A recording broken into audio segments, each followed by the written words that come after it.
Hi everyone, my name is Mandy Genord, and for this assignment, I'm choosing to focus on Chapter 14 from our textbook. Specifically, I plan on examining Canada's newly loosened laws and how I believe they are leading to an increased amount of addictive behaviors that we see in sport gambling.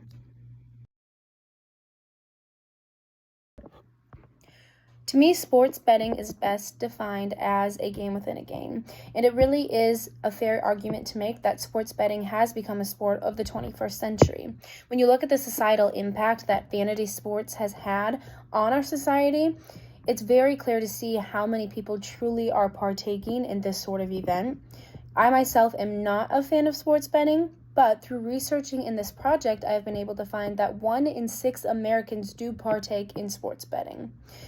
The amount of money that is spent on sports betting per year is equivalent to the amount of money that we have in our defense budget in the United States. Comparing those two things side by side is something that is very surprising to me.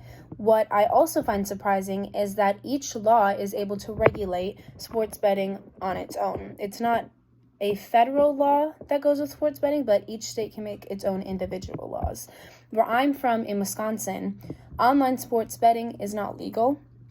However, you look at states like Tennessee where online wagering is legal. So knowing that there's so many different laws that can be applied, in my opinion, I believe contributes to the way that people handle sports betting in their respective states. With that being said, there has been an increase in approval in the last few years on sports betting and how American citizens are viewing that.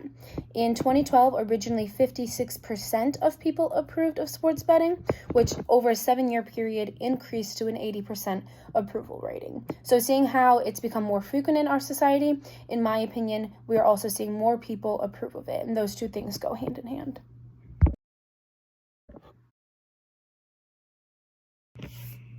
Canada's new legislation has allowed for multiple different types of sports betting to be allowed in the Canadian provinces. In August of 2021, the C-218 bill was passed by Canadian lawmakers, which allowed for single-game sports betting to be legalized in Canada.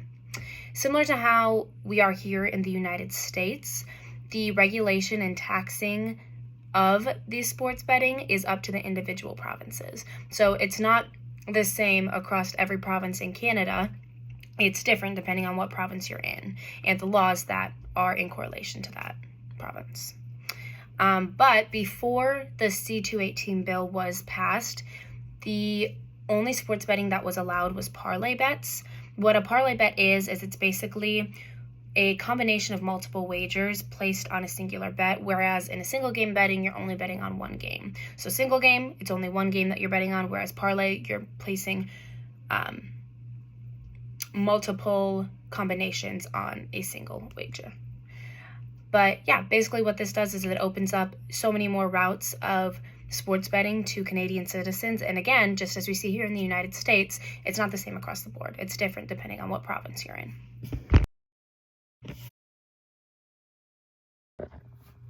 Gambling activates the human brain's reward system, which we know to be powered by dopamine. Now, as described by UCLAhealth.org, dopamine is a neurotransmitter inside the brain that reinforces sensations of pleasure or connects those sensations to certain behaviors or actions. These can include things like drinking, doing drugs, and also gambling and sports betting. When we gamble, and this comes from responsiblegambling.org, when we gamble, our brain feels excited regardless of if we're winning or losing. So sometimes the thrill of gambling can really take over, and it can be very hard for individuals to know when to stop. A lot of times it takes over and they don't know when it's time for them to quit.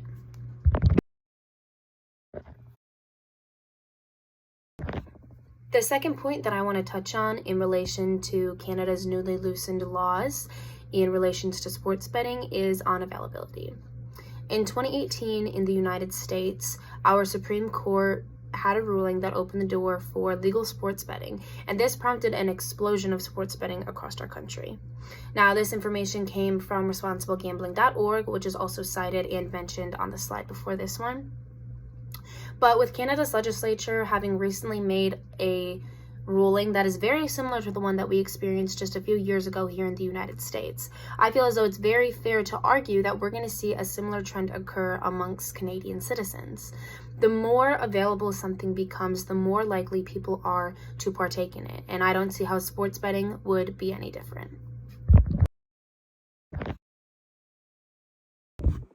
The third and final point that I want to touch on is chasing losses. Now, sportsbettingdime.com describes chasing a bet as betting for the sake of trying to recover for previous losses. This essentially means that you're trying to break even or put yourself at the same spot you were at before you placed a bet and lost on that bet. With that being said, this sort of betting can be extremely detrimental. And if you're continuously placing bets and continuing to lose, you're just putting yourself into further financial burden. Now, the likely reason that people choose to chase losses has to do with impulsivity and specifically making very rapid and hasty gambling decisions. This is just another example of the addictive behaviors that can come from partaking in sports betting.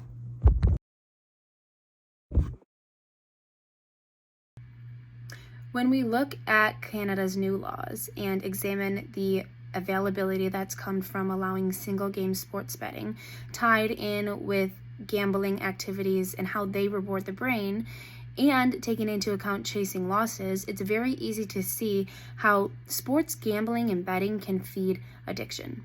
I want to thank you all for taking the time to listen to my presentation, and I hope you enjoyed.